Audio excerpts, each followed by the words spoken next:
Audie just, I don't know, she just really stood out to me. I think she's just really well-spoken, and she has these amazing ideas in her artistic practice and also in her tattooing. And I thought it was a real honor to get to see some of her upcoming work. But yeah, I just really like the way she fuses traditional Indigenous art forms with modern materials.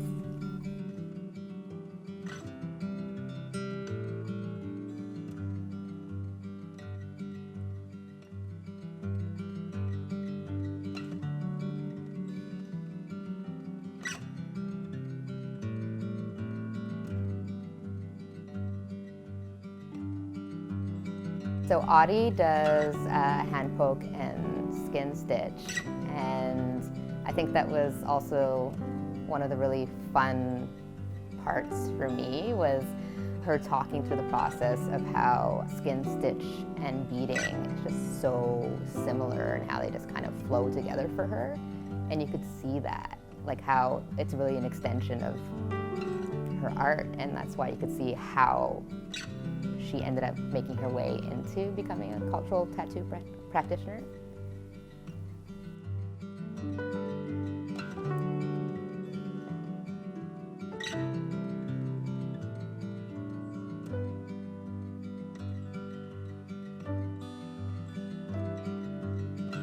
We started out in Vancouver, where Audie is currently living, but her family, her parents are based in Regina, and most of the rest of her family is in LEBRET, which is about an hour outside of Regina, and there's quite a large Métis population there, and she's Métis herself.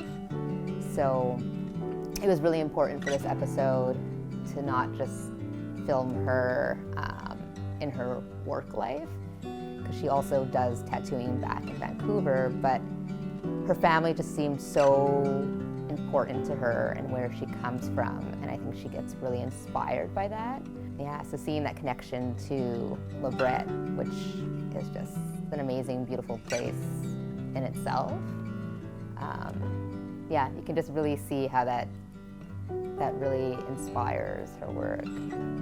Something unique and special about Audie's episode as well is the fact that she comes from the smaller community roots that she's still very closely attached to, but now she's living in a larger city and had to move away for her artistic practice. So seeing her navigate both those worlds and talking about the challenges as a young Indigenous woman, I think is something that a lot of people can relate to, but seeing how she can make it work, right?